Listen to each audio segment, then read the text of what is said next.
সাধ্য নাই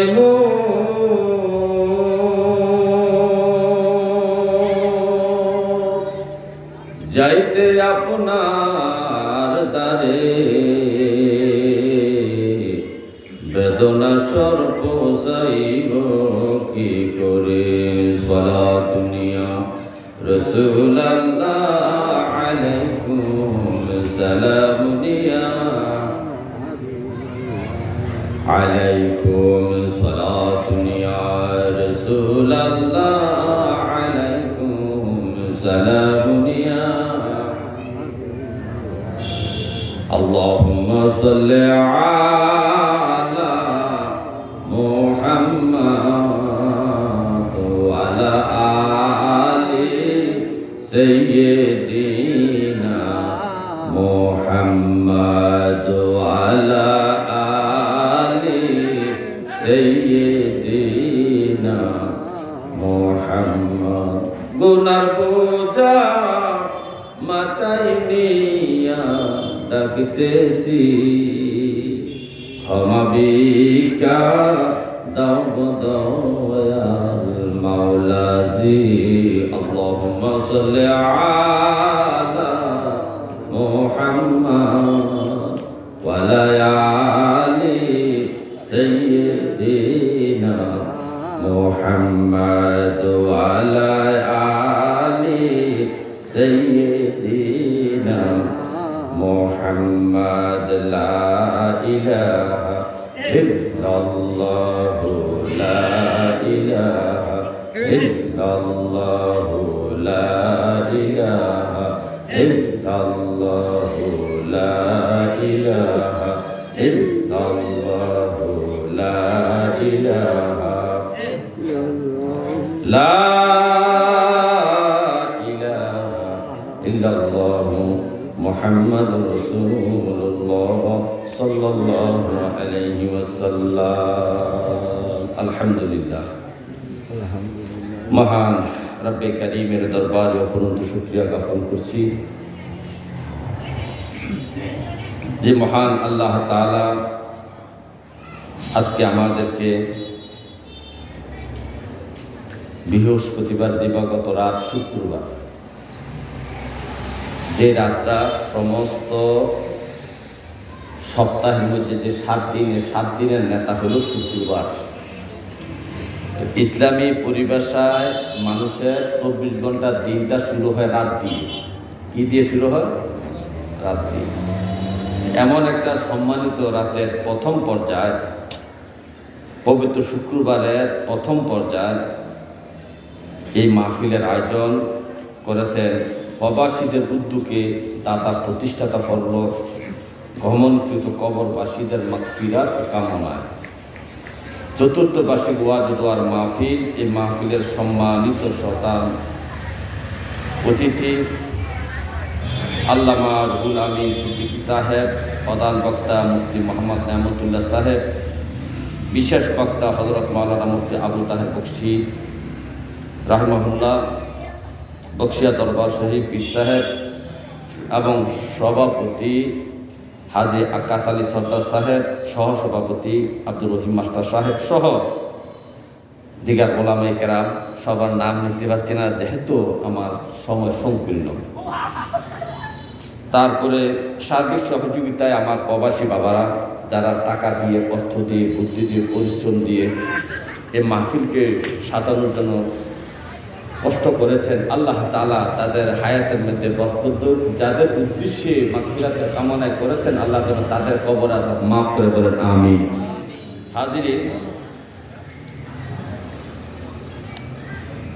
ভূমিকা না যে সরাসরি আলোচনা চলে যায়, একটু মনোযোগ দিতে হবে, কারণ কোন কথাটা আপনার উপকার আছে এটা আমি বলতে পারি না, আপনিও বলতে পারেন না। এই জন্য একটু শোনেন। রব্বে কারীম সূরা বাকারার 82 নম্বর আয়াতের মধ্যে ইরশাদ মুবারক করেন, ওয়াল্লাযীনা আমানু ওয়া আমিলুস সালিহাত,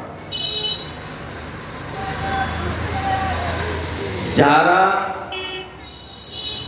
ঈমান আনবে ওয়া আমিলুস সালিহাত, নেক আমল করবে। উলাইকা আসহাবুল জান্নাহ, তারা জান্নাতের অধিবাসী হবে। যারা ঈমান আনবে, আল্লাহর বান্দা বান্দীদের মধ্যে যারা ঈমান আনবে এবং নেক আমল করবে, তাদের পুরস্কারের জন্য আল্লাহ কি রাখছেন? উলাইকা আসহাবুল জান্নাহ, তারা জান্নাতের অধিবাসী হবে। ফিহা খালিদুন, হুম ফিহা খালিদুন, ওই জান্নাতের মধ্যে তারা চিরস্থায়ী বসবাস করবে। তাহলে বোঝা গেল জান্নাতে যারা প্রবেশ করবে তারা চিরস্থায়ী, আর জাহান্নামে প্রবেশ যারা করবে তাদের দুইটা শ্রেণী, একটা চিরস্থায়ী জাহান্নামী আর একটা স্থায়ী জাহান্নামী, অস্থায়ী জাহান্নামী। যারা চিরস্থায়ী জান্নাত থেকে জাহান্নাম থেকে আর বাইরে হতে পারবে না। আবার কিছু কিছু জাহান্নামী আছে শাস্তি ভোগের পরে একটা সময় মুক্তি পাবে, আল্লাহ রসুলের সুপারিশে তারা জান্নাতে আবার যাবে। সুবহানাল্লাহ বলে। আসামির মধ্যে এরকম আছে না, জেলখানার মধ্যে শাস্তি ভোগের পরে মুক্তি পায় না, সাজা ভোগের পরে মুক্তি পায় কিনা? তো জাহান্নামের মধ্যে এরকম কিছু নবীর উম্মত হবে যারা পাপের কারণে গুনার কারণে জাহান্নামে প্রবেশ করবে, যদিও ঈমান আছে, যদিও সে আশিকে রাসূল, যদিও সে বড় আল্লাহ একজন ইবাদতগুজার বান্দা এবং নবীর আসে, এমন ব্যক্তিও পাপের কারণে গুনার কারণে জাহান্নামে প্রবেশ করবে। জাহান্নামের শাস্তি ভোগের পরে একসময় নবীর সুপারিশে তারা জান্নাতে আবার প্রবেশ করবে। তাহলে বোঝা গেল যারা জান্নাতে ঢুকবে তারা চিরস্থায়ী জান্নাতি, জান্নাত থেকে আর বাইর হওয়া লাগবে না। কিন্তু যারা জাহান্নামে প্রবেশ করবে তাদের মধ্যে দুইটা শ্রেণী, একটা শ্রেণী অনন্তকাল পর্যন্ত তারা জাহান্নামে থাকবে, তাদের মুক্তির কোনো ব্যবস্থা নেই, কারণ তারা কাফির, মুশরিক, এরা মুরতাদ।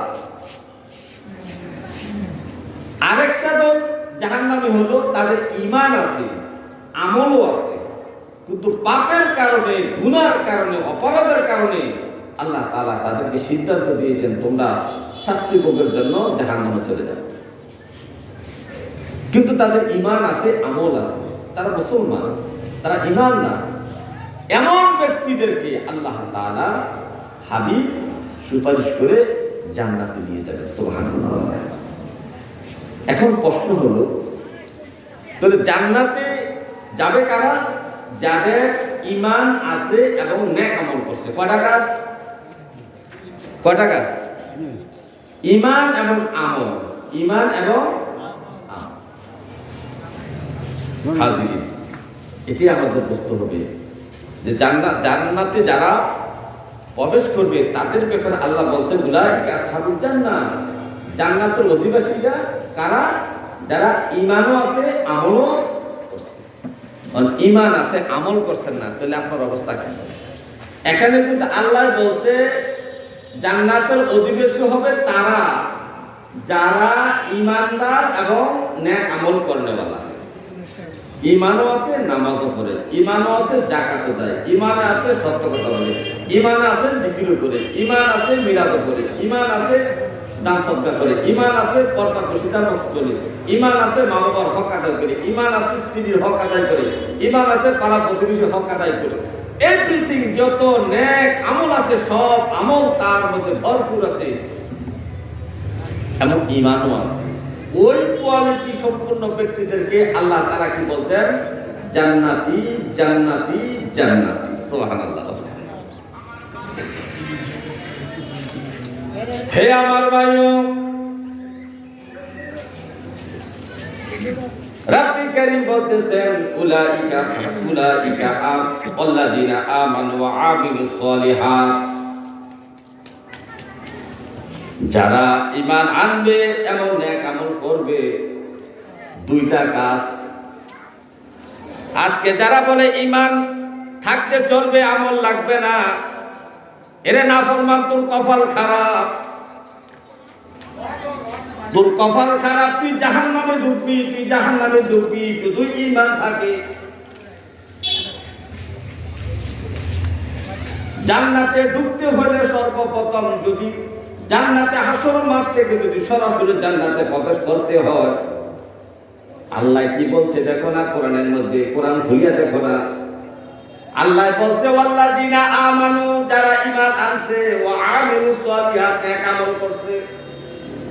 দুইটা কাজ, ঈমান এবং আমল, এই দুইটা কাজ যার মধ্যে পাওয়া যাবে, আল্লাহ বলছেন উলাইকা আসহাবুল জান্নাহ, তারা জান্নাতের মেহমান, জান্নাতের অধিবাসী। তাহলে আল্লাহ বলল না তুমি ভুল বললা। আল্লাহ বলছে ঈমানও লাগবে, আমলও লাগবে, আর তুমি বলো ঈমান থাকলে চলবে, আমল লাগবে না।